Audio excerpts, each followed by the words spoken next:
This is the Team Objection podcast for April 18th, 2019, episode 387. And for the people watching us on the video side of things, I'm just going to be suspiciously eyeing Shaun for the foreseeable future. Because I know something's coming. I don't know why or when.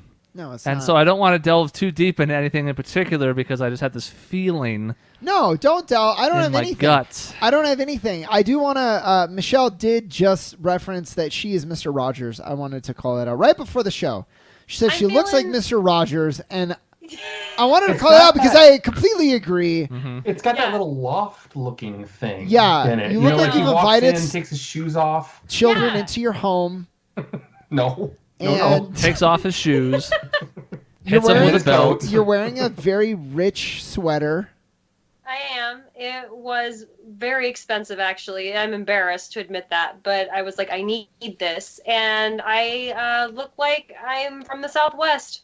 Now, today. I don't know anything about this particular sweater, but I will tell you that from the past, I have seen Michelle link 2 sweaters that are 3 digits. What is the most expensive item of clothing, like outside of like suits or like a groomsman whatever gown that you guys own? Like casual but expensive. What's the most expensive? Not much. I guess like I bought basketball shoes that have been like $80. Are you kidding? 80 and that's expensive? God, I hate everything about Dave. It's like you know how youth is wasted on the young? Dave is wasted on the Dave. It's wasted on the Dave. I see. It's I horrible. never saw a point buying $200 shoes. It's horrible. I'll tell you what it is. How many injuries have you had? How many have I had? It's the shoes. Actually, pretty equal, I'd say. No, it's not true. But did those $200 shoes stop Dave from breaking your nose? Well, no, but that's okay. That's a non-permanent injury. Actually, I think it is permanent. I have like an even worse deviated septum now. But the point is, $200.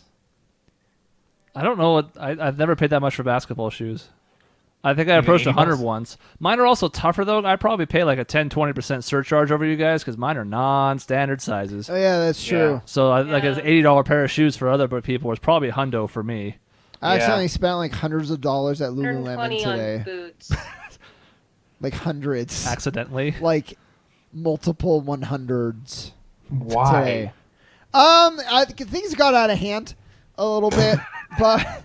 It escalated. Yeah. I wasn't even going to bring it up, but Michelle's talking about she spent too much on a sweater. I was like, hey, I relate to that. I mean, it was $45. It wasn't. Are you? Wow. Okay. I mean, $45 is not that expensive for a sweater. That's what I'm saying. At least Dave gets it. Mm-hmm. I mean, I've spent $50 on a shirt easily. Okay, that's more like what I'm talking about. 3 times. That's expensive. Michelle, what was the one that you sent me a link to that you weren't seriously considering buying, but you kind of did? That was like $400 and it was awful. I can't remember how much it was. It was like, it was like $400 and it was like hideous. And I was like, I need it. This is the trash lord in effect here, folks. Yeah. Trash lady, I guess, if we're going to go feudal. I don't know. Okay, everybody, shut up. Nobody say anything. I have an announcement. Okay, remember the thing I said at the top? I have been playing Sekiro, and it is taking over my whole life. I don't know what that is. Is that some kind of fish? Yeah, no. Yes. What? I've been playing. I'm not playing a fish. I don't know. Dave, imagine Dark Souls. You played it. I hated Dark Souls. Now ramp up the speed by about 4 and the difficulty by about 5. And so you die 20 times as fast. Yes. Yeah, essentially, yeah. and you have... Yeah, it's terrible. So you're a samurai, and like a lot of the times, the enemies that you're killing, they have like a defense gauge along with the health bar, and the defense gauge builds the more that you attack, and if you make them block or whatever, and then when you break it, that's when you can like kill them immediately. So you're rewarded for keeping up the offensive. And if you slack off, their defense meter like shrinks back down. So like you got to be hyper aggressive, always in their face. So it's kind of hard to cheese it, you know. When I was looking this up after you told me about it, I read something that said this game would be perfect for lightsaber battles. I don't know if that's true. I don't know. I don't know. Or if it was a satirical website. I'm not sure. I wanted you to read something about how difficult it is, because I know you've dabbled in Dark Souls. Well, yeah, and that was my problem. Is I dabbled in Dark Souls, died about 500 times, and said, "This isn't even fun. I'm playing the same thing over and over and over." Yeah, well, I mean, yeah, that's... I suck. Don't get me wrong. I fully admit that, but Yeah, well, and you're coming from a place where you already suck, and then you're throwing into like a hard game. So literally what I just said. So here's, I don't want to bore everyone with my exploits on but you Sekiro. are. I want people to know that I'm playing it and I'm actually having fun. And I did not like Dark Souls 3 very much at all. And I'm digging this one. But there are a couple issues raised from this game that I wanted to float to the committee, because I trust you guys mostly. And 2/3 of us. And the first one is Sekiro, super hard. Extremely difficult. Every boss you can plan on dying quite a few times as you learn their patterns. So my first question is, there's been a lot of debate of like Sekiro needs an easy mode. I actually won't get into that yet. I'll just say it needs an easy mode. And there's been a lot of debate in the internet of whether it should have an easy mode or whether it shouldn't. And it's supposed to be kind of this elitist thing. You're either good enough to play it or you're not, and that's kind of like why people are so interested. Is like it's known for being difficult. So my question to the group is, does Sekiro or any difficult game that makes its reputation off of being hard, should it have an easy mode to increase accessibility? Do they want to sell more copies of their game? Yeah. I don't know, Dave. I mean, to me, the only way it makes sense is like if you want to have a broader appeal and sell more copies of the game, then you probably should have that. If you want to have that exclusivity and like make people feel like this is some cool niche thing, niche thing, then yeah, don't include it. But I don't know. I always prefer having different difficulty levels because I like the accessibility of it. Because as aforementioned, I suck. Yeah, I'm the same way. I mean, I understand where they're coming from, and if that's what they want to hinge the game on, then by all means stick to your artistic vision. But if they're looking to sell more copies and be more accessible to people like myself who play more recreationally, not super seriously, who's not very good at games, but actually I care about story, I care about, those kinds of things, I want to be involved too, and I feel like it's excluding me, and that sucks. Though, I mean, I guess it is what it is. There are just some games that are not really accessible, and that's how it is, not just for video games, and it's just... Yeah. And I guess that's the big thing is like, I guess there's just some games that I can't play is what people are left with. And so that's what, that's what I'm interested in. And if that's the case, like for me, if there's just some games I can't play, then I guess I can't play them and I'm not going to, so I'm not going to buy it. But also, I don't know, I was the type that enjoyed Mass Effect on like one of the easiest settings because I like the story so much. So...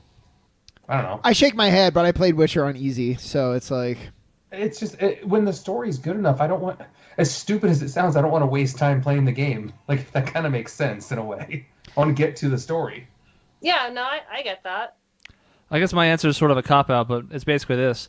Did the developer want to include an easy mode? No. So my answer is no. Yeah. And that's what a lot of people are saying is like, so I was hiding some information that I will present now. This is probably going to do with that one review. Well, there's a few things, so Okay. so we'll see. So it's basically the artistic vision, aside from like the business goals, because that's tough, because you would think more accessibility means more people seeing it, but I would say that every once in a while things like Sekiro, where I think it sold 2 million copies, I think, in week 1 or something close to that number. So I think the exclusivity is part of why it's so popular. I would say Deadpool is the same thing. If Deadpool is rated PG-13, would it have done as well? Maybe, but it's hard to say. So that's part of it. The other side of the spectrum, though, is there's people like Michelle and Dave. No insult intended. You guys said it, not me. And then there's also people where if they have some kind of disability, either cognitive or physical, to not be able to experience the game because there's no way they can get the motor skills required. It's just an impossibility physically. So should they have a mode where they at least get to experience the game? And these are kind of the two sides. Does the developer get to see their vision through versus the disabilities. And even the developer gets to see it through. Yeah, I think agree. so. And I hesitate to say this. I really hate this idea of like get good, GIT, GUD, whatever. Yeah. There's a competitive Street Fighter player who plays with his face, controls the joystick with his mouth, and can hit certain buttons, and plays a somewhat difficult character like Chun-Li to great effect. He's probably one of the best 150 or so players in the world. Not the best, and probably can't reach that level because of his disability, but can function at a level that 99% of players can't. Now, this is probably even harder than that. I'm not saying that's apples to apples, but still, I don't know if that can even be a main consideration. Like, yeah, it sucks, and you want things to be as inclusive as possible, but at the same time, video gaming is a manually dexterous activity at its core. Yeah. Well, and I also think with YouTube existing and people doing playthroughs, you can still experience the game even though you can't maybe play it yourself. So there will be people who will stream it or whatever, and that you can watch. I don't think that's completely inaccessible. Yeah, anything is. Right. Having YouTube, having Twitch, and all that really helps accessibility. So I guess if you want, I guess it comes down to like Chris said. Does the developer want it? Then then put the easy mode in. If they don't want it, they want to have that hard and make it that hard. They don't owe anybody anything. Exactly. And that's and so to now play my own card, the exclusivity thing. Like I feed into that. When Dave's like, there's just some games I can't play. I tell myself that before I play this game, and I'm like, no, that's why you have to beat this game. And it's like I'm pushing myself. You know what I mean? Oh, I thought you meant you told yourself that before you played it and got incredibly turned on or something. No. I'm like, I know. I'll die to a boss. I'm like, well, I guess I'm just not good enough. And I'm like, no, I can't do that. I have to be able to beat this game. I have to prove it to myself that I can figure it out. And that's an appeal to me. And I don't want every game to be like that. There are certain types of people in this world. Yeah. I am not the type of person, them. but I recognize that there are a lot of people who want to rise to a challenge like that. Let so me it's tell kind of you, perfect for you. I go to get vaccinated, and I'm like, I want to not look, and I force myself to look every time when the needle's going into my arm. And I like watching. Yeah, I don't. I really don't like watching. I hate it, actually. It's like I hate any shot. Yeah, someone playing with my belly button. It's like this or nails on a chalkboard. It's this thing that I don't like, but I'm like, the second I don't look at it, anytime I don't look at it, I'm never going to look at it again, and I have to keep pushing myself. So it's like, your belly button. Yeah, no, you can't touch my belly button. So Sekiro, vaccinations, all that. It's like I wanna push myself to not be a wimp. And vaccinations are also quickly becoming more exclusive. Yeah, exactly. Oh, and measles is becoming less exclusive. Yeah. So I have a follow up. You guys aren't super aside from Chris, you're not into super into games, but I hope this is okay. I want to hear your answers. So this is a hard game. So there's a meme. I hope you've seen it by now. I love it. Okay. These guys probably haven't. I certainly have. So there's a guy. Let me read it. Yeah, please. Unless you have it memorized. No, I'll point it to you once I get there. Okay. So there's a guy who wrote an article for a gaming magazine saying I modded the final boss of Sekiro. This is the review I was talking about. And beat it, and I feel no shame. Because it's the game pissed me off. It's so hard. Yeah, so I could finally beat it and put it to rest. I hacked the cheese a little bit, or I cheesed it, and I beat it. And I'm happy I did it. And so there's a lot of backlash about that. Chiefly, Chris is going to read the best one. This is from Twitter. It's from user @fetusberry. So we're in for quality from the word jump. You cheated not only the game, but yourself. You didn't grow. You didn't improve. You took a shortcut and gained nothing. You experienced a hollow victory. Nothing was risked and nothing was gained. It's sad that you don't know the difference. You cheated not only the game, but yourself. That's incredible. Is the best. So there's, so many. You should look it up when you're done. I'm assuming you've seen the Adventure of Link one. Yes, where he steals the shovel. Steals the shovel and comes back in. And before he gets murdered by the shopkeeper, as is what happens in that game, that whole dialogue was added into the game, so it looks seamless. It's just My favorite is Mario 64. You race the penguin and you take a shortcut through the go wall. through the ice. and at the end, the penguin, still in the Mario 64 font, tells Mario, "You cheated not only the game but yourself." And it doesn't give him the star. So based on that meme, I wanted to ask you guys. There's a game. It's designed to be played a certain way. But like let's say there's an exploit or there's a way to cheese it. Do you take the exploit or do you say no? Like I'm playing this game for the experience of the game. There's some integrity to that, and I'm not going to do it. Do whatever you want. Yeah, That's such a boring. I'm not you. What do you do? What is your feedback? I'm a bit of a completionist, and so I wouldn't want to do that. But something so difficult, I would give myself some breathing room there. I'd probably do it. Yeah, I would too. I mean, we grew up in an era of video games where you had to memorize the boss's patterns. I mean, the old, like an old Teenage Mutant Ninja Turtles video game, old Mario Brothers game. Contra. All that was memorizing the patterns. Well, sure, but then in Contra, you do the 99 lives cheat, and then yeah. So I guess I'm saying, do you feel like that cheats the integrity of the game, and why are you even playing personally? Or are you like, no, I'm there for the challenge. I bought this game or I rented it or whatever. I want to play it the way it's meant to be played. To me, play what makes you have fun, I guess. Yeah, to me, the linchpin of this argument to me is this is coming on the heels of a reviewer who kind of boasted about it publicly, like, I did this thing and I don't care that I had to do it, which I think is a little bit different. If that's important to your own enjoyment of it, and the only way you're going to get through it is to go through it that way, but you're still interested and engaged with it, fine. I mean, it's still your own private experience. If it was an online game that was some kind of cheat or something, that's different. Or in this case, and even then, I don't even hate the reviewer for this necessarily because at least he finished the game. A lot of reviewers play like 10, 15 hours and they go, okay, I'm going to write a comprehensive review. They don't even get to the end. Yeah. And then they put out a review that basically makes it sort of sound like they did, but they dance around the fact that they didn't.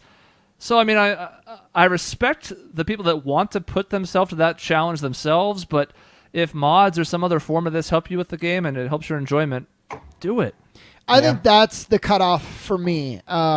Is if it's some exploit that takes place in the game, it came the way the game was shipped, it's in there. Yeah, I'm going to take advantage of it every damn day. But if I'm going and I'm hacking the interior of my Xbox to give myself, infinite life, I will reach a point of like, well, what am I even doing now? I'm not even playing the game anymore. A good comparison to this, I think, is actually something that's built in the game, though, is the end of Final Fantasy X, where it is kind of like, all right, what's the point? Like, why am I even playing this? I am so overpowered at this point. It's kind of like, Slash, okay, cool, I beat him. Glad I did. Move on. Yeah, so there's a boss. He's a huge spear, like gigantic, and his range, I mean, it's stupid. And so, but I found out if you put yourself on a ledge and you're just hanging there, he'll go to the edge of the ledge, but he can't hit. He doesn't know what to do, so he just stands there. What? And I just chip with my sword at his health for like probably 15 minutes, and he finally died. And those are the type of things that make for a fun experience because now you have a story to tell out of it. Yeah, it's a little cheap, but it was something you kind of discovered on your own. And the thing is, there are some bosses you can't really cheese, or like you can, but you need. It's like you can do it the right way, or you can do it the cheese way, and both require like different sets of skill anyway. So it's like just whatever you choose. So yeah, if I can circumvent one of the bosses that would take me an hour or two to learn, I'm absolutely going to do that. One of the reasons I think speedrunning has become so popular as a medium for watching is because a lot of people like those type of exploits, especially the ones that are like yours and not the ones where you're full on like breaking the game by, sneaking around code or clipping through walls or equipping items you're not supposed to have by doing some weird Ocarina sequence. Looking at you, Ocarina of Time. But I think people in general kind of like being able to see like, oh, wow, like I fought that boss and he kicked my ass. This guy hang off a ledge. What the hell? That's kind of cool. Yeah. I'm also a little mad, but I like it. Yeah. Yeah, and I don't know. I think, that's what makes it fun for me, if I can find little things like that. But I will say, for hating people who have used Get Good for years, there is a part of me now, I get it. I don't like it when someone says, hey, guys, can you help me on this boss? I'm really struggling, and someone types get good. That's bullshit. That's not helpful. Fuck off. But there was a guy that you couldn't really cheese, and you just had to beat by learning the mechanics of the game. and there's one part where he does a lightning attack. This is so boring to you. I don't care. There's a lightning attack. If you jump and dodge it and then attack, you can actually deflect the lightning. It's like a mechanic only for this boss. And like I did it, and I was like, I get it. I get it now. Why people say it's a more rewarding experience if you do get good. So I'm kind of like, I'm understanding it. Uh-oh, it's like Gamergate all over again. Here we go. I know. Hydra Women's. Sekiro. Hydra Girl Gamers.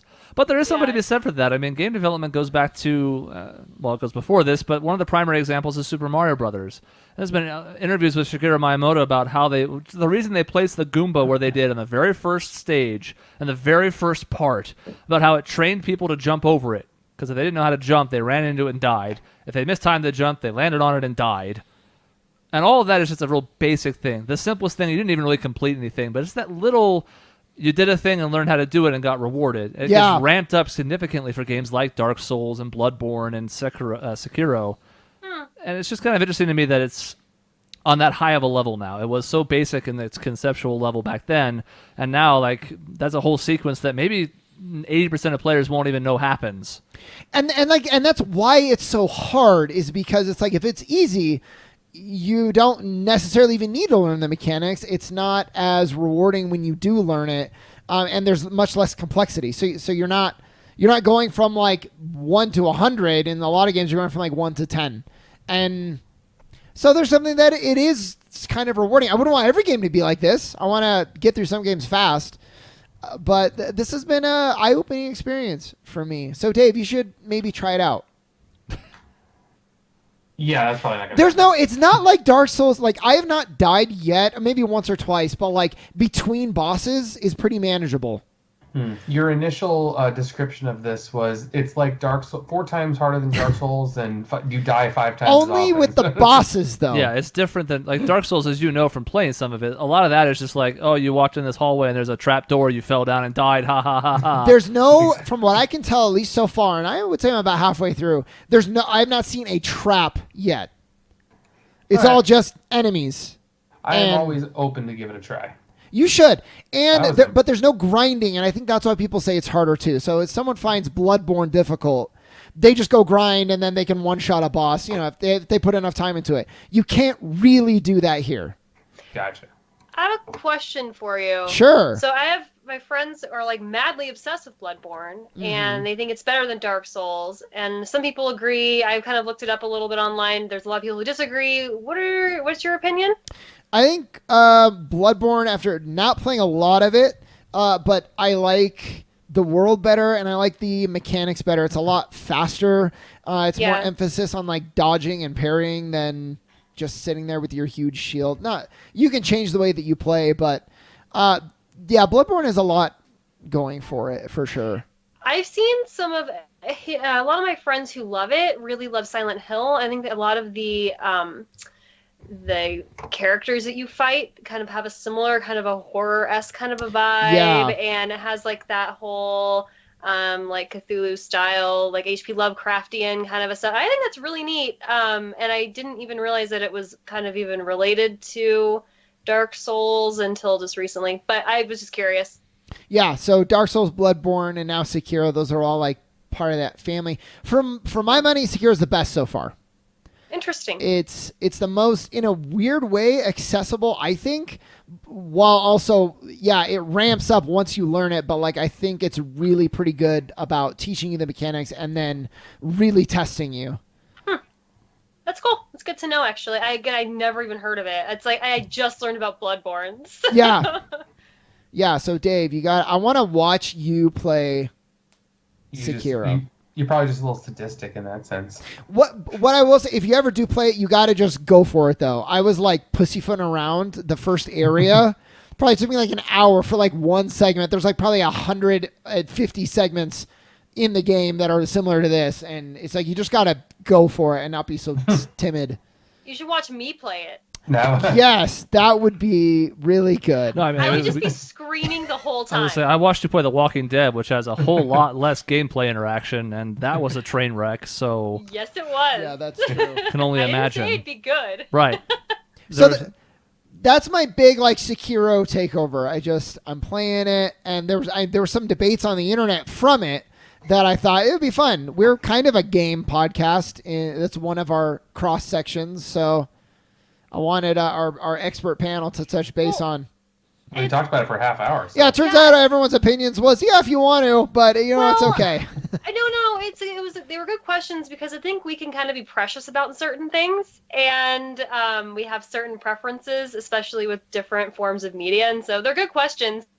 I'm just way more lax when it comes to video games. I like that at least Michelle is here because none of the three of us would use the word precious. That's true. Even though it might describe us, we would not use the word.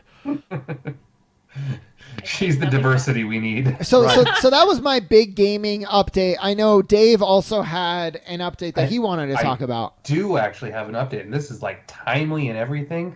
PS5 info was just released a couple of days ago as of airing of this episode, which is crazy to think that we're already moving on towards the next generation of consoles. Yeah, how do you feel about that?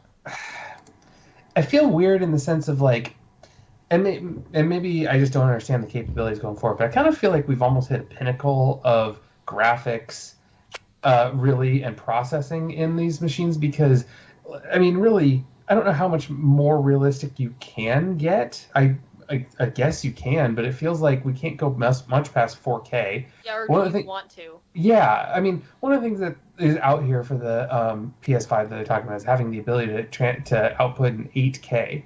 I've read things and seen things that the human eye literally can't even detect 8K. Like, there's no point once you get much past 4K. There's no point at all because you can't even tell the difference. So I have something to say about 8K.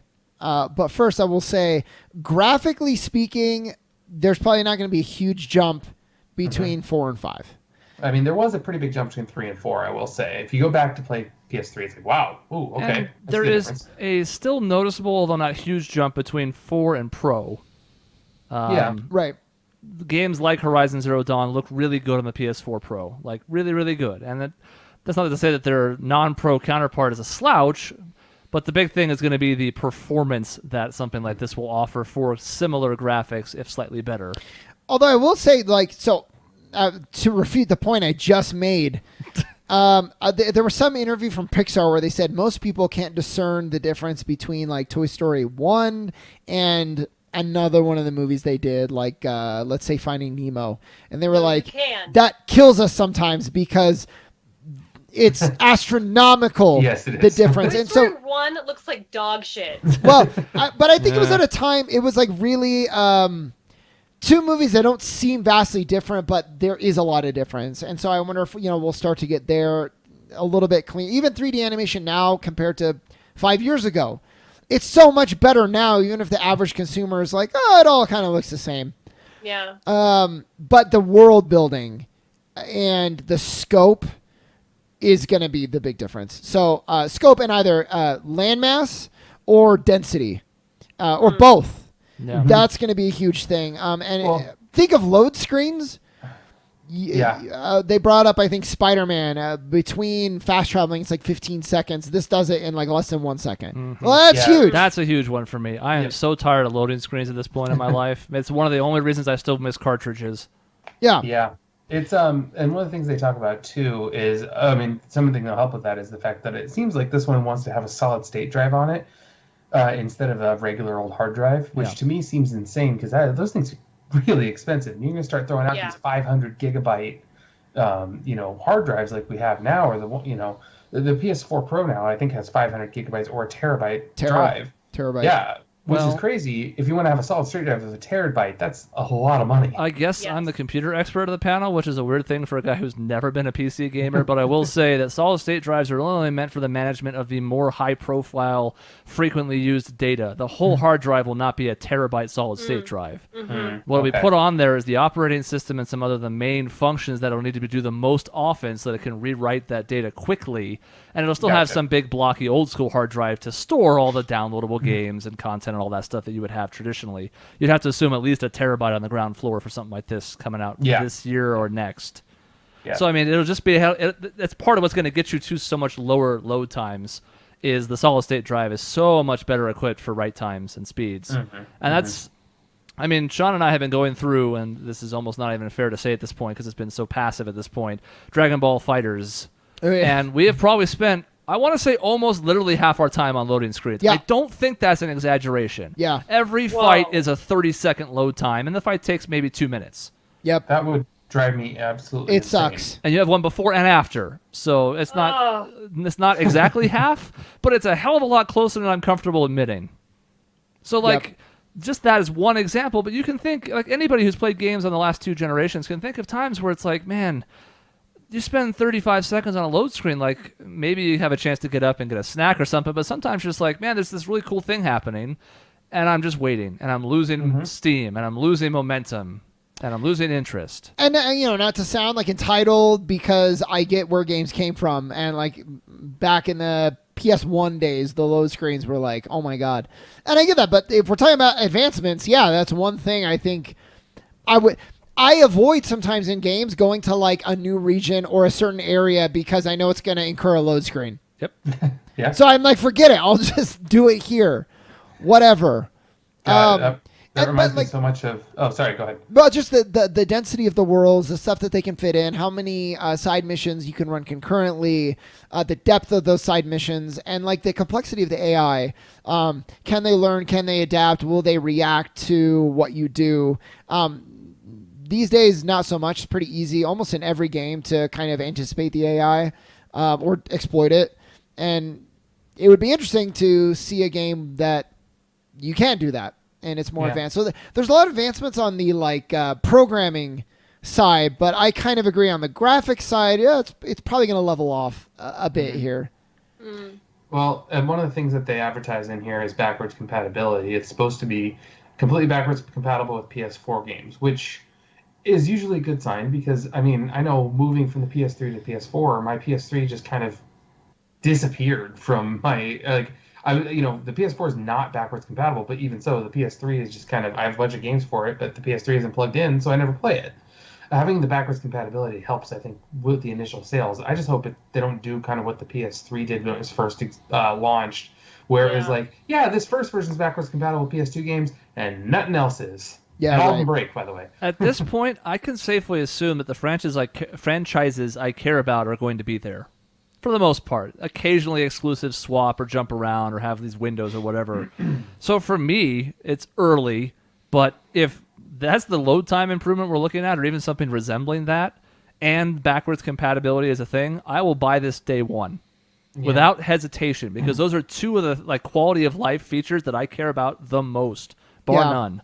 Yeah, I get that. And I'm almost more pleased by what wasn't announced. So no cloud-based gaming. It's not a streaming service. Yeah, that's true. They're not even toying with it. Like they learned from Xbox's mistakes in the last generation. People don't want that, and our internet isn't even ready for it yet. Even if so that's why I know that Stadia thing for Google. I'm like, I don't care about that. I don't want streaming. And every time a major game, usually it's an old game, but every time it's unplugged and you can no longer access that game, it reminds me how much I never want to see a future of games like this, where the developer is actually in power of what I own and can just be like, we're not supporting it anymore. And I no longer have access. Yep. Because the online servers don't exist anymore. I wasn't always doing this when I was young, but like I recently went back and played like some GameCube games on the GameCube. If the GameCube was a Stadia, I wouldn't be able to do that. So. Yep. And I can't overstate. I mean, I don't want to be late at the point, but like load times for me is crucial because time is valuable, and you guys can attest to this too. If I can actually fit in 15 more minutes of gaming in an hour because the load times are significantly improved, that means a lot to me. It really does. Yeah. Because if I want to play a game of like NBA, at least that's only a one-time load. But like I know I have like a 3-minute load in front of that. So if I'm in a rush, I don't have time. And if I want to save and come back to it later, I have to load out and then load back in again. That's one bad example, but like all those things, man, it means so much to me. That was when I saw that, my eyes were like, oh, is it finally here? Where are we finally taking advantage of the technology?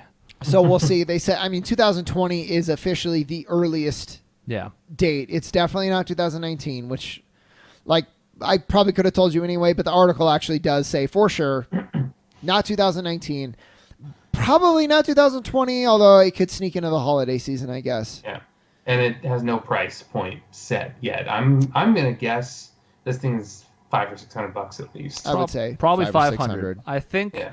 I think it's fair to think 600's in play. I think 500's a sweet spot that they'll hit if they can at all do so with the technology that's inside of it. It might even be a version is 500 and another version is more expensive. Yeah. The PS Pro and Xbox One X, along with being upgrades in their respective areas, it was a good litmus test for the market, and both did, I think, surprisingly well. There actually is a market for those like higher end consoles. As long as you don't alienate your market by saying it's $600 from launch, you'll work more hours to get one. But it has Ridge Racer. Yeah. So, Ridge Racer. but you know, no boomerang controller, no tablet. It's like we're sticking with the same PlayStation controller you've had since PlayStation 2, kind of since PlayStation 1 in a way. This is the smart play for Sony and Microsoft, though. Yep. This is the part of the market that they inhabit. Nintendo gets to innovate and do weird things and sometimes succeed and sometimes fail miserably. And Nintendo PC gets to do that exclusive stuff for PC gamers who care about mouse and keyboard games and 24K rigs with, whatever 6,000 million polygons. People want console games. People still want controllers in their hands, sit on their couch, play a good gaming experience. Yep. And it's nice to see Sony and hopefully Microsoft, when they announce their next one, are going to follow suit on that. This 8K thing bothers me, though. It does. It's I a gorgeous just picture. got a 4K TV.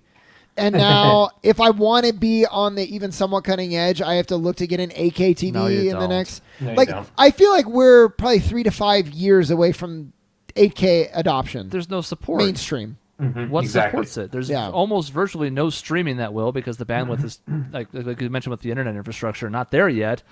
No gaming console has it yet. Maybe this will in a year and a half, 2 years, whatever. You can't be an early adopter of tech unless you're super gung-ho about it. You can't. Yeah. Yeah. That's why I just bought a 4K TV myself. I actually have two now, but that was out, 3-4 years ago? And now I finally caught up because it's widespread enough that it's worth it. Yeah, I mean, you finally are now having the ability to really have 4K stuff. I know I bought a 4K TV 2 years ago, and really I was kind of surprised. I'm like, oh, I've got nothing that actually outputs in 4K, so it makes no difference over my 1080p TV right now. Yep. So you do it to future-proof. But then if they're already talking about 8K, I'm like, come on. yeah, because here's the problem with trying to future-proof with unstable technologies. HD DVD. Yeah, right. 3D TV. Yep, yeah, exactly. Virtual OS different. But Yeah, it was funny. We're watching some of the old Marvel movies to prepare, and I opened up my Winter Soldier case, and it's instead of 4K and Blu-ray, it's available for 3D Blu-ray and Blu-ray, and I'm like, wow, that died so fast. yeah. And just the reason you also don't want to buy an 8K TV, Shaun, because I just looked at the price of one. 85-inch Samsung is $15,000. Yeah, is that all? No, it's an 85-inch, but regardless, you're running 5K just to get into the 8K market. Yeah, 65-inch is 5K. Yeah. So no, and it's No, thank you. I saw one in stores when I was shopping for a different one a couple months ago, and they're pretty, but again, what supports it? Yeah. Or you Nothing. can have a 4K TV for $1,000. Yeah, or Yeah, less. Or less. Exactly. Sean and I both got pretty damn quality ones for under 300. Yeah. And they're good size. They're not 60, 70, 80 inches, but they're good enough sizes for both of our rooms. You can't have a giant TV in a smaller room. Yeah, I have a space on my wall that is pretty. It's the only wall that can have a TV. That's all I can do. If Yeah. it's huge, it can't fit. So It gets to a certain point where it can be too big. Imagine the viewer can't see this and the listener certainly can't, but we're staring at a 40-inch and we're pretty close to it. Imagine if this was a 60 and you're having to dart your eye from one extreme corner to the other to read HUDs or look at a score in a sports game. It's just, you don't need it. we've hit the space in in the topic sphere that just Michelle has nothing for. TV technology. I just sold my little rinky-dink 26-inch 720p TV 2 days ago. Sold Some it dude on to OfferUp. upgrade, or just $10? because you're like, I don't watch TV anymore? Oh wait, I just I can't hear you. Just a second. That's fine. This Nobody cares is about my her. point. Yeah. This There is we go. my point She exactly. has no clue about technology. Where's the tech savvy? What? Sorry, I can't hear you guys. I unplugged myself. What? No, I did. I accidentally smacked the headphone jack. No, my question was, what did you sell your TV for? $10? It was $20. I There got you go. $20 out of it. Wow. Yeah. Somebody got a good deal on that, really. Yeah, I have been really wheeling and dealing on OfferUp lately, and it's a good time. I'm having fun. I mean, yeah, a 26-inch 720p TV doesn't sound like much, but it's like a kitchen TV or, a garage or... The guy who bought it was just like, my friend just moved, and he doesn't have a lot of stuff, and I'm buying it for him so he can have something to do. I was like, you're so nice! Like, that's so cute! Man, see, I would for $20 though, I would look at a TV and be like, I can find more value for this than $20. I'll put it in the bathroom. I'll put it in the bathtub. I don't know. I'll do something. Sit in the bathtub with it. Yeah. Electrocute yourself to death. No, I was just listening because I'm actually considering getting a 4K or something like that, and it's just. And my company has ventured into video, not just audio now, and so there's a lot of talk about 4K and. That ain't gonna happen simply because the conversion rate is ridiculous. Anyway, I'm not going to go down that path, and it's different for what the product is. But it's kind of been on my mind a lot. But I was just listening to what you guys had to say. But yeah. It's amazing how accessible it is. It's so heartening to hear that you sold your TV to upgrade. Yeah. Because I was real worried that you sold your TV. You're like, you know what? I don't need care anymore. I don't need a TV. I sold my computer too. We're just gonna actually live in a cabin in the woods. Yeah. We'll grow our own food. Well, that's kind of happening, but Oh, the place boy. that we moved into is pretty big, and so the guest room has a TV, and that's where our old consoles are going to go, because we have a GameCube, a 64, a Super Nintendo. Those are going to go in the back, and a Wii, and we're going to get a nice big TV in the front. So we're going to have two, actually. Not downgrading to 0 TVs. We're going to plus 1 to 2. So instead of my fear, you're basically doing a college dorm. You're Yeah, gonna have kind a game dedicated room. Yeah, but then we can actually have people stay in the back and have their own space with a door that closes. Guys, there's so many doors in this house. Not bootleg I curtains. didn't know that was a selling point Bead on a curtains. house. I Wait. forgot that you moved and Yeah. and I just it's obvious you're why you're sitting on a picnic bench, but it's that's why, because you're in it's not as you're sitting in a different place in your house. Mm-hmm. Yeah, it's weird. Yeah, Dave, didn't you know that I didn't have a door to my room at my old place? With a male roommate. We definitely talked about that because we had episodes dedicated to Michelle being Probably did. murdered. Yeah. Yeah. There was a whole series of them. There was a Yeah. sequence where all of us were like, God, I don't know about this. This doesn't sound like a good idea. Yeah. My roommate turned out to be pretty fucking awesome, actually. He's a sweet guy. It wasn't but shirtless, right? yeah, shirtless Sasquatch. Wait, now that you moved out, did you get to have the talk of it was intentional, right?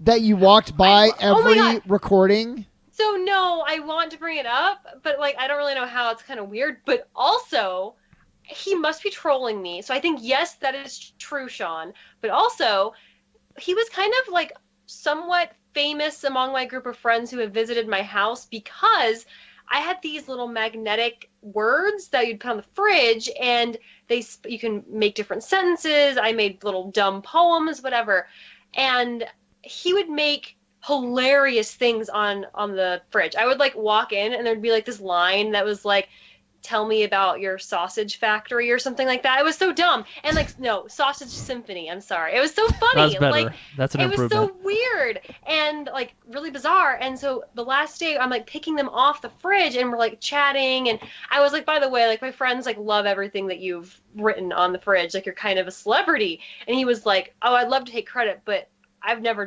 touched those. I'm It was your cat. what? It was your cat. Who did it? I don't know. I Cat. don't know who did it. And I'm kind of freaking out because Nah, he they did would it. change. Yeah, He did it, and he's He did- fucking with It's you. a He's a demon. I know. I was so scared. I was wait. I want to go what? back to But, Sausage Symphony. Yeah. Is It's that a pretty good. sausage for the bow of a violin? Is that sausages to hit the know. timpani? What is...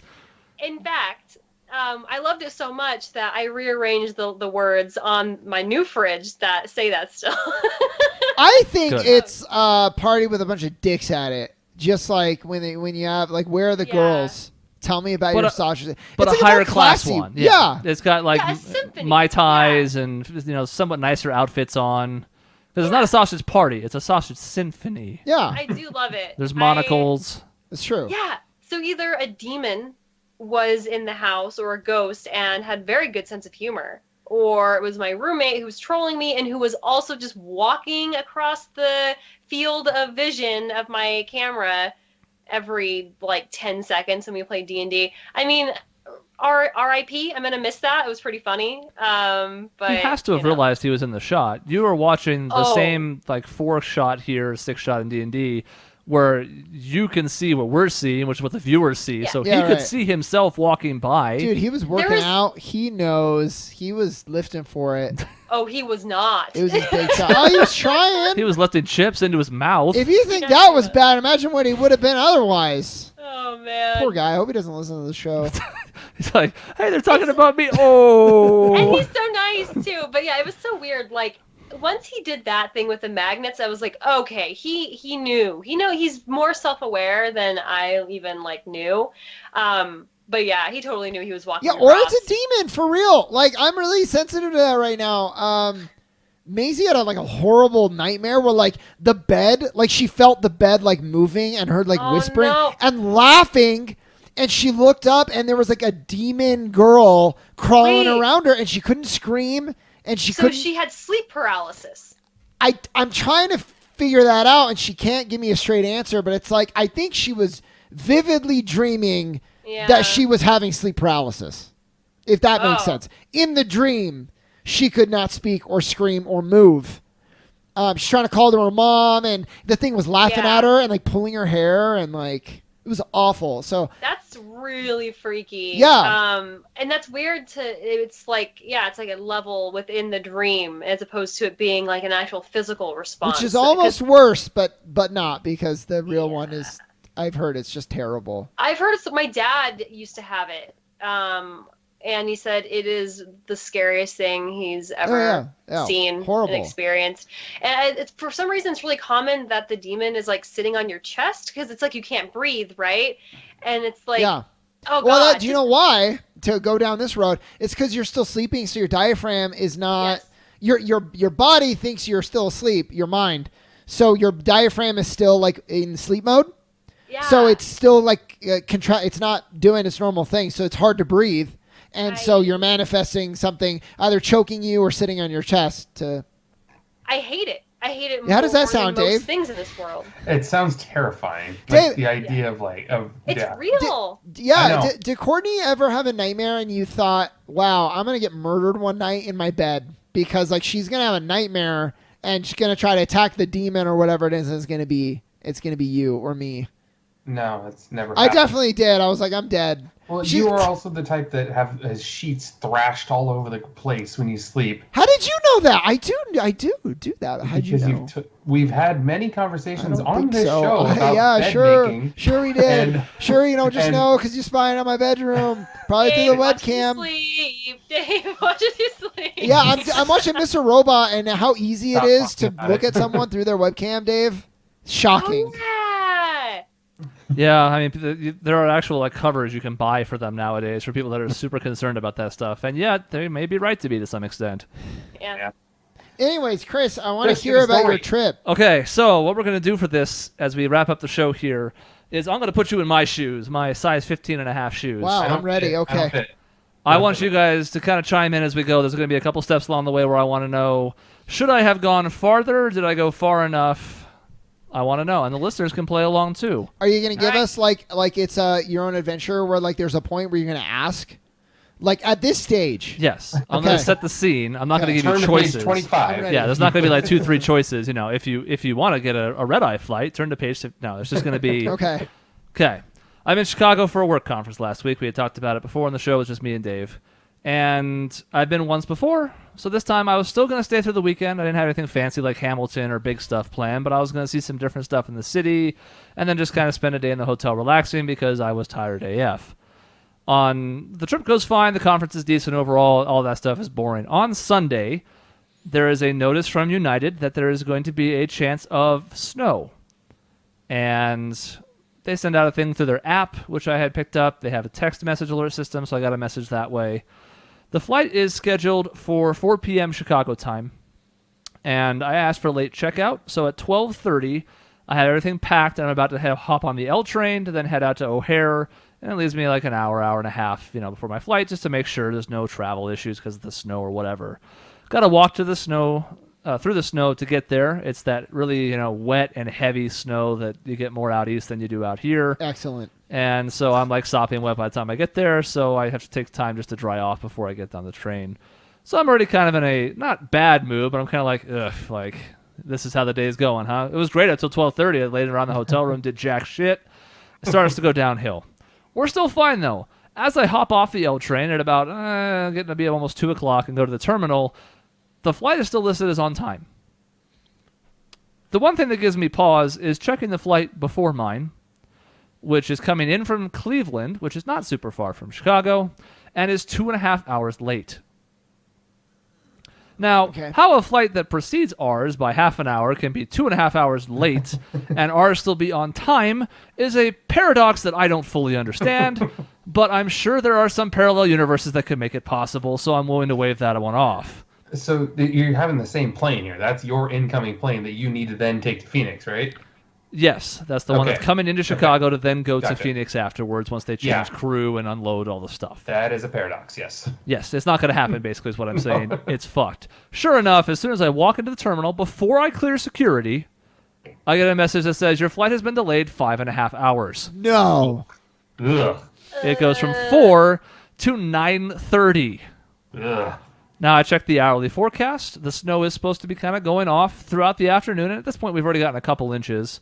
It's supposed to be going through about 8, 9 o'clock. So I go, okay, I mean, that's shitty, obviously. I'm not thrilled about having to wait, but that makes sense. They're waiting for an opening in the storm. 7 minutes after they move the flight back 5.5 hours, they cancel it entirely. Well, at least it wasn't like 4 hours later. Which means But that still. in 7 minutes, we went from the flight is on time, less than 2 hours before it's set to depart, to it doesn't exist anymore. Now, I think there could have been some better notice given there, but we're getting to the choose part here coming up here in a second. I would have preferred that, honestly, because I'm like, I don't want you to find a hole in the storm. I just want to wait for the storm to stop. And if they had warned me in advance, I might have considered staying another night at the hotel and like take a flight the next day. I could have done that, worked from there. I had some options where not everybody can do that, but I could have if I'd known. So that's already not swell. I have to get in line for a place that does rebookings for canceled flights. The line snakes through the the rope things that are set up, goes out again to the main concourse area where people are trying to walk now. They have to move the here's how you get to security sign because it's being blocked by an entire line of people. And they start handing out little coupons that say, here's a temporary 1-800 number to call while you wait in line to see if someone can help you with a rebooking. So I get in line, I call the number, I wait on hold for 20 minutes, having gotten through maybe about a fourth of the line. Person says, doesn't speak very good English. I don't want to stereotype here, but the fact remains, terrible English. There are no flights the rest of the day to Phoenix. There are no flights the next day either. I say, okay, so what are my options then? He goes, I don't really know if we have any. I'm sorry. You're find an apartment in Chicago. You live here now. This is your permanent residence. Go ahead and get a new driver's license, some new ID, find a house. So figuring that I'm not going to get anywhere if this person doesn't understand what's happening anyways, I just hang up on that and go back to waiting in line. Probably a good idea. Takes an hour and 15 minutes to get to the front of said line.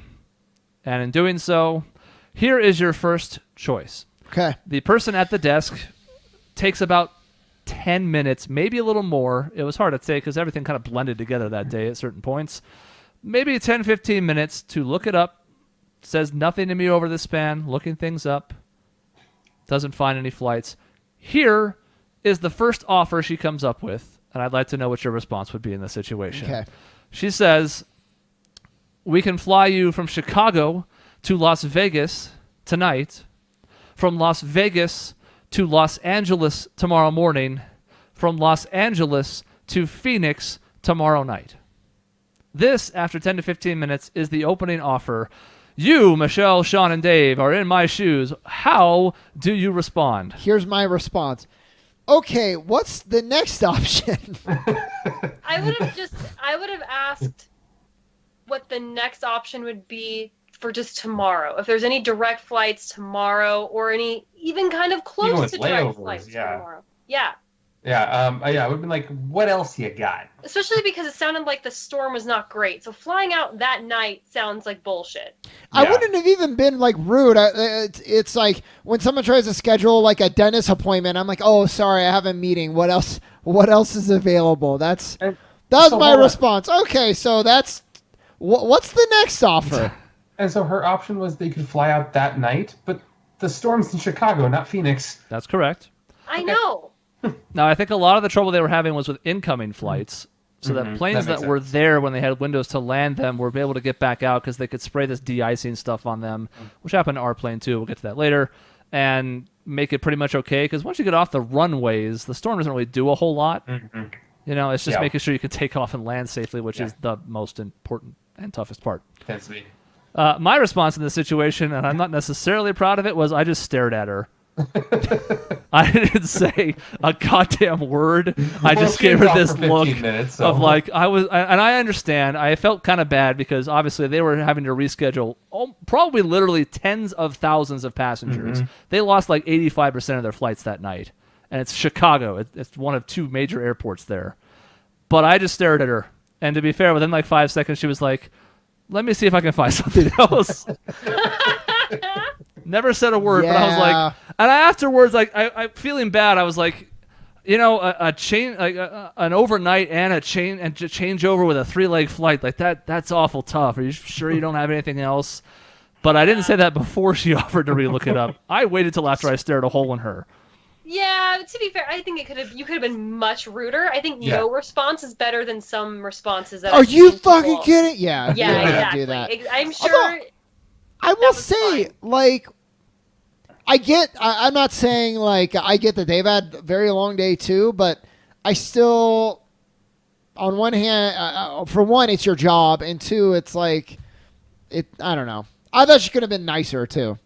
Not saying anything to you at all. Not even Yeah, being that's like, a little Yeah. weird. "Hi, sir, just give me 1 minute, please." You should just go out of her way, get you a water. my. Just You This kind of computer just is super responded slow. in kind. I mean, let's be honest. yeah, Yeah. like a hello. So I mean, I'm not like very upset with myself about that response, but it is usually I think, is it fair to say that I'm a patient person? Am I off base for thinking I'm like pretty goddamn patient? Well, you're definitely a patient person until you hit the point. But then there's a breaking point. That's probably fair. There is a cliff to the patience. It doesn't like ease down a ramp. It You're just like goes off. Superman, where like you're good until you break, and then you break. And I break Zod's neck. And then you start swearing in front of your mom.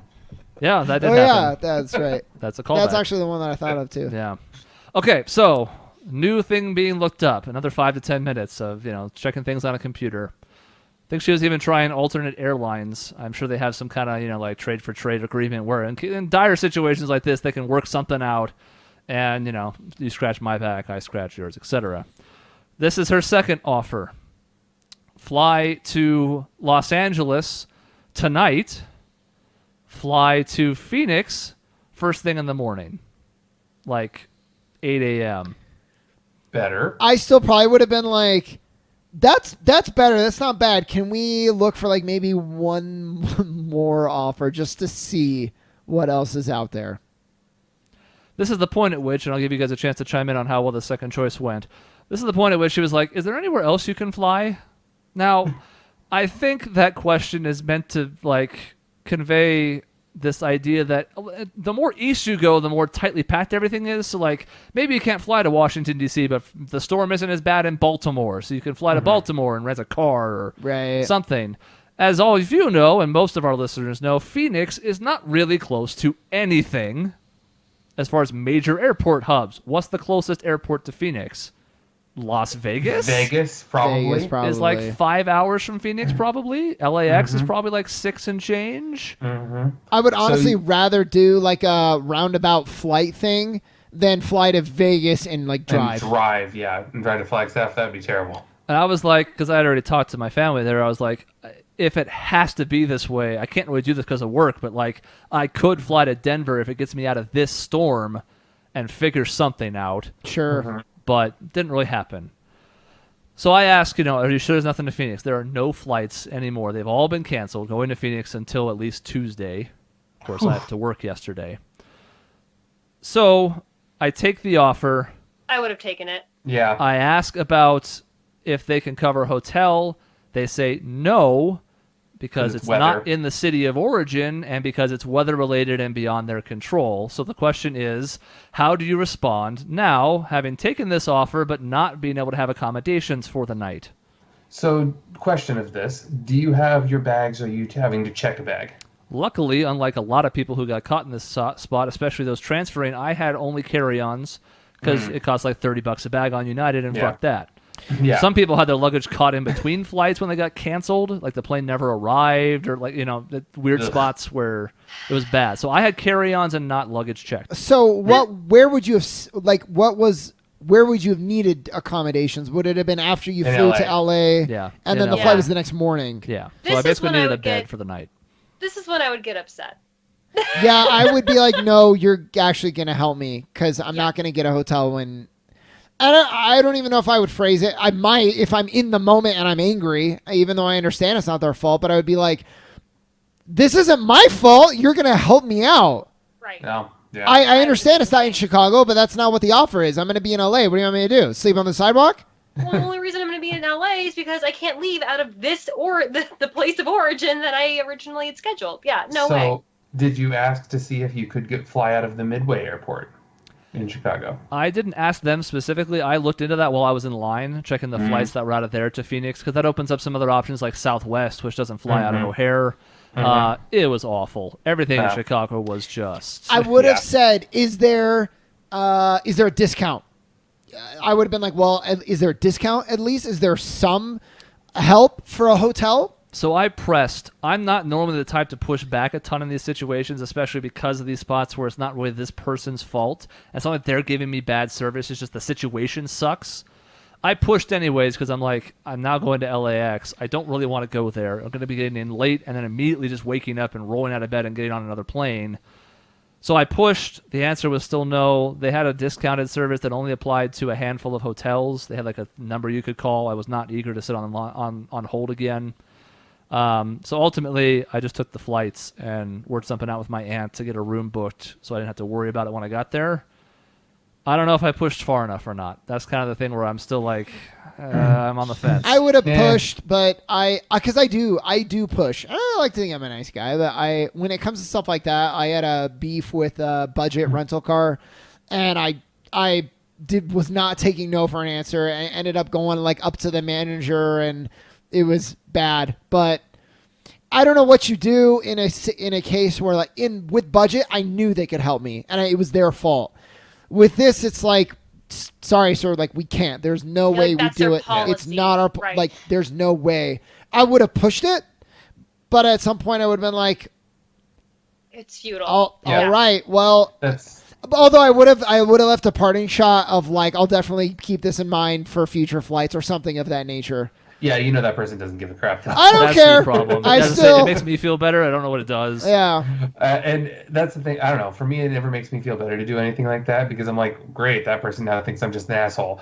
And I've heard this policy before about weather. Like, they don't cover weather because it can happen at any time without warning. And so if they gave everybody a hotel, all of our flights would be so much more expensive anyway. So there's just not much they can do about it. And they give you the option to rebook basically for 3 days for free.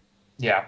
Even onto a more expensive flight. You can't jump to first class, but if it's a better time so it costs more money, you can still change it for free effectively. So it's not like it's nothing. And I'm not here to shit on United completely here, but at the same time... Yeah. So it's weird. Like you mentioned, the West Coast. Like you could fly into Philadelphia and be like, okay, well, I'll just drive to New York because it's an hour away, that type of thing. But yeah, the West Coast, like forget it. Honestly, you can't fly into LA and drive to somewhere else. It's nice that your aunt booked you a hotel. That would be my preferred thing. If not for that, I would have just slept in the airport. I can't do that. That's what I would have done, true. Which would have I been can't. shitty. But I know a lot of people do that. I don't know how in the world I could ever get comfortable enough to sleep. I can't sit up and sleep. I can lay on the floor. I could probably get like a couple hours that way. I'd be worried about somebody jacking my stuff. because I do have Right. carry-ons, which means I don't know, I'm traveling alone, so it's not Yeah. like I can have somebody else like keep an eye on stuff. It's just, let me run down the rest of it real quick because there's no more choose your own adventure. I'm sorry. Well, there could be one, I guess, but it won't be a serious one. Flight to LA was set for 8 o'clock. No, it was set for 6 o'clock Chicago time.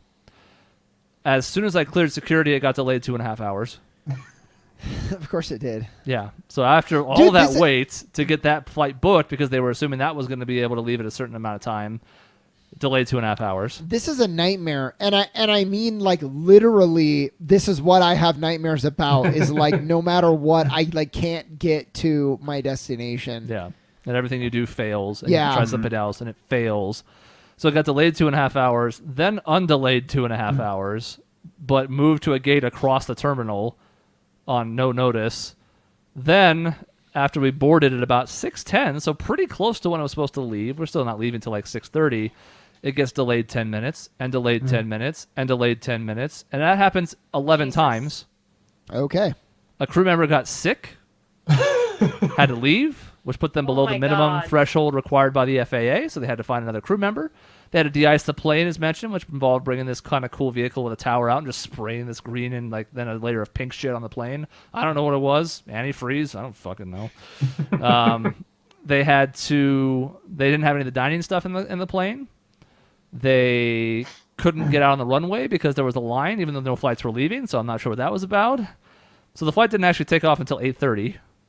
And of course, we were all sitting on the plane for those 2.5 hours instead of being in the terminal where we would have been. Yeah. So Which is bad for anybody, and probably even worse for you. I was in a window seat, it's not even the aisle where I could occasionally get up and roam about. Yeah, right. Then a 4-hour and 20-minute flight. So ostensibly, this was a almost 7-hour flight then, because you were just sitting in the plane. Yeah. By the Like- time everybody finally got off, and pulled all their stuff out of the overhead compartments and stuff, it was almost 7 hours. Yeah. So It you was, flew it was to longer than Paris. Hawaii. Yeah. Yeah, exactly. Like the Hawaii flight that But was not. miserable was better than this. Yeah. See, that's what I would have been like. Hey, all right, so you can't fly me directly to Phoenix. Do you have any flights to Maui? Yeah. Yeah. You're going to take care of me, goddammit. That's a direct route you guys have, right? Chicago to Maui? Frequent? Well populated? So by the time you got to LA, it's morning. It was after 11 local time. Even with Oh, the 2 okay. hours I got back, it was still after 11 o'clock. Only because I got the time back. It was 1 a.m. after Chicago time. Chicago yeah. time. Ugh, so you basically got to sleep for 4 hours. The airport shuttle never came, so I just walked to the goddamn hotel. Because at this point I'm like bleary-eyed, and I'm like, I don't give a fuck. So you did end up using the hotel a little. Yeah, I got like Okay. 6 hours sleep. Okay. So it was definitely worth that part of the investment in it. I basically got to the hotel, went to the bar, ordered food because I hadn't had dinner. Yeah. And I pulled the classic way to stay in shape technique of eating a full meal right before bed, See, it's like you're hibernating. That Yeah, energy's just used later. packing carbs away. The morning was fine other than having to wake up at like 6:45, which is not a time I operate at, but had to. That flight only got delayed for 10 minutes and moved gate once, so it felt like a revelation. Well, and LA to Phoenix is a half-hour flight, basically. So Got in to Phoenix, went to my car. That was the other problem, by the way, was like even if I wanted to consider like Vegas and rent a car, my car was in Phoenix, which is the wrong way from Flagstaff. Mm-hmm. So Yep. I would have had to drive all the way to Phoenix from Vegas and then back up with my car. So it was a wash. Made it up. Got back in time, just like literally at 2:30 for a 2:30 meeting, which I found out was canceled. Well, I mean, that's One final kick in the fucking balls. Yeah, at least you know what though? That's fine. Compared to the other slides, I was Yeah. like, whatever. I It gives me more feel- time to work. I feel like that meeting being canceled is like the Curb Your Enthusiasm music and the Yeah. like that. Exactly. I feel like that's God like trying to be like it's a wash, and you're like, no, No. this does not make up for that at all. If anything, if I'd known the meeting was going to be canceled, I could have taken my time more coming up. Exactly. Yeah, no kidding. If I'd known a lot of things, I could have done some things differently. The lack of knowledge was the hurtful thing there. See, and that's I guess the issue too is your job / your role both is like you were kind of pressed. Like with my job, for the most part, I'd be like, all right, sorry guys, it's flight's delayed for 3 days, so I'll be back when I'm back. Yeah, And and you just chill in the city and have fun. yeah, I mean, I'll work from the hotel. And I could have A done that if little- I'd had to. If there were just no compatible flights, and I had to stay in like there's a Hilton at the O'Hare Airport. Like I could have stayed there for a couple of nights and worked from there. Not ideal, but possible. And I will admit, this is the first time in 9 months, and it took all of this. The point at which she gave me that first offer was the first point at which, just in my head, I had the thought of saying something along the lines of, "Do you know who I am?" Sweet. Do you know who I am? And that would not have mattered. I'm not trying to say like I'm high and mighty, but it's the first time that card has ever even entered my mind as part of the equation of being like, do you know who you're dealing with? But I get it from a sense of like, do you know who I am? Not like I'm the president, but it's like I'm in a position that I just can't be gone for 3 days. Yeah. From that angle. And I'm going to write a shitty review in my paper. You're no one in Flagstaff will care. I'm going to get on Yelp. 1 star. They did send me an email that was like, "We're sorry your flight got canceled. We'd love to hear your feedback." And I'm like, no, you would don't. you? No, you don't want that. Would you like to hear my feedback? No, you don't want that. I don't think they want to hear my feedback. So yeah, but they got adventures and travel. That's never happened before. Shaun and I kind of talked briefly pre-show where we've never been in a situation where a flight's actually been wholesale canceled, delayed, sometimes for hours. Hell, the one we did to Colorado last year was delayed by like 2 hours or 2.5. That stuff happens. Outright canceled and no alternatives?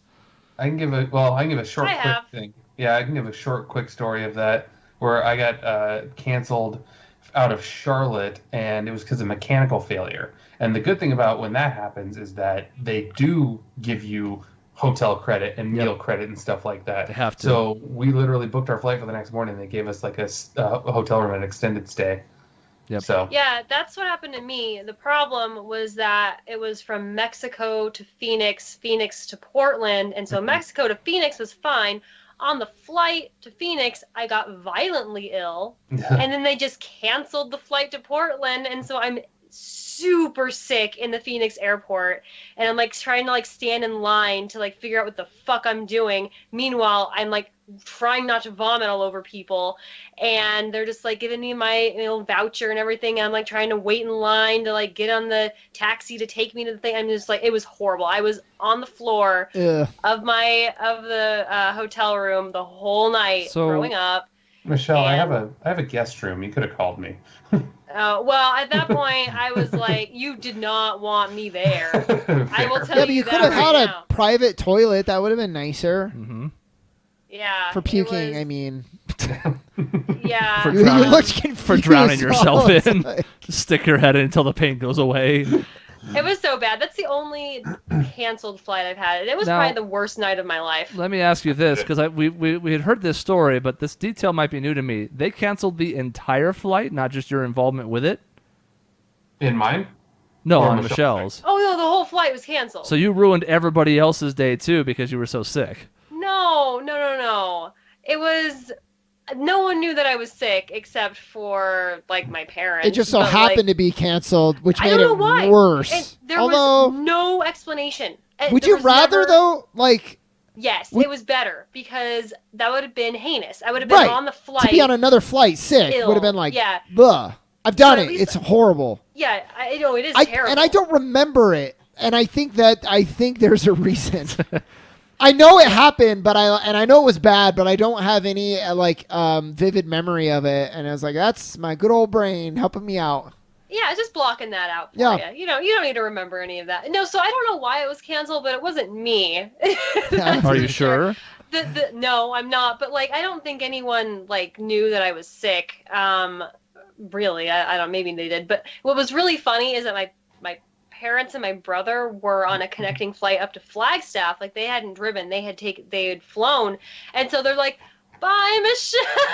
So I'm running to the bathroom. They felt horrible. I was gonna say I don't there are times when they shouldn't have left.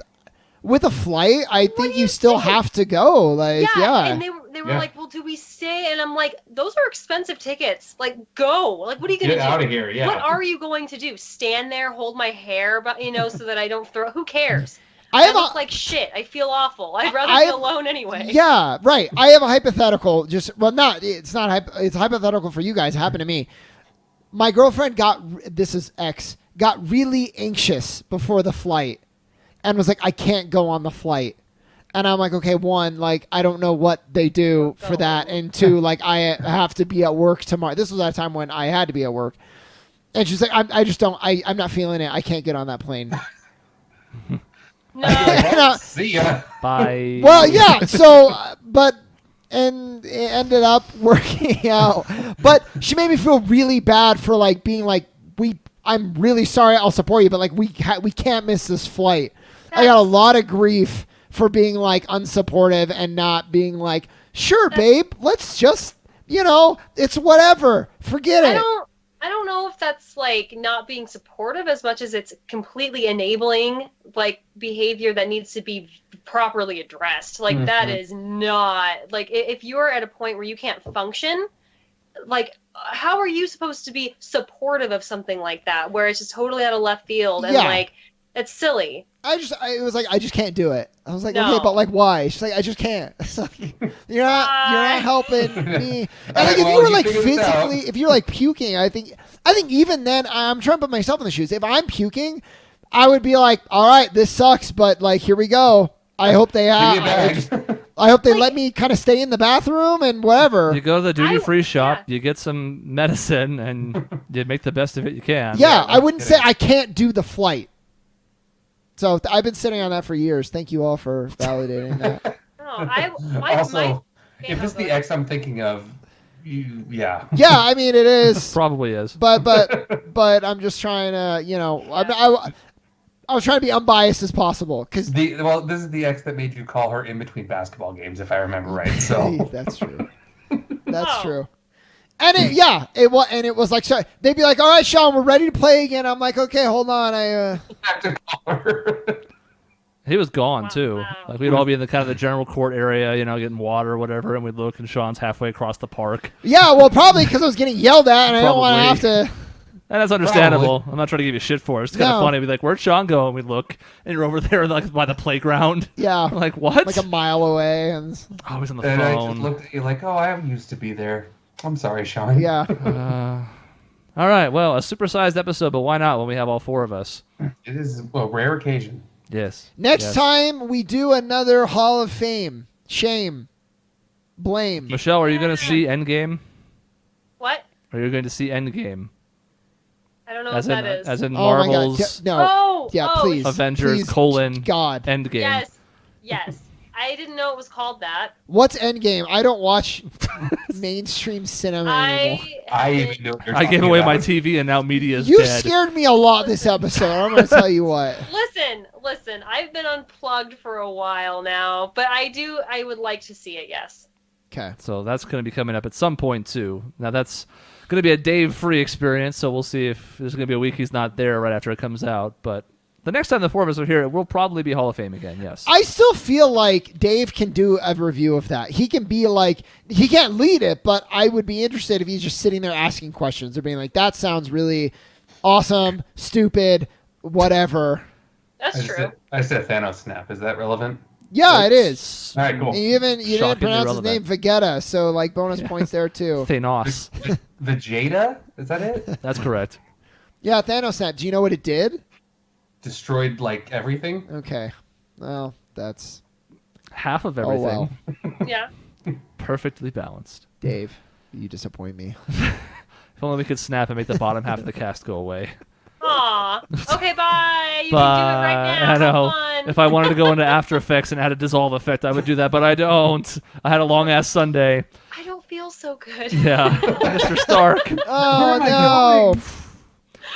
That's the end of this episode. In between shows, you can find two of the four of us at our website, objectionnetwork.com. You can send emails to the show to objectionnetwork@gmail.com. So you had a long weekend. On social media, I did it out of order. I fucked myself. On social media, we're at Team Objection on Facebook and Twitter. And finally, it's youtube.com/Objection Network for all your video needs. This show, 5 games a week of video games, 5 days a week. Fuck me. And a D&D campaign. Whatever. See you next time. Bye.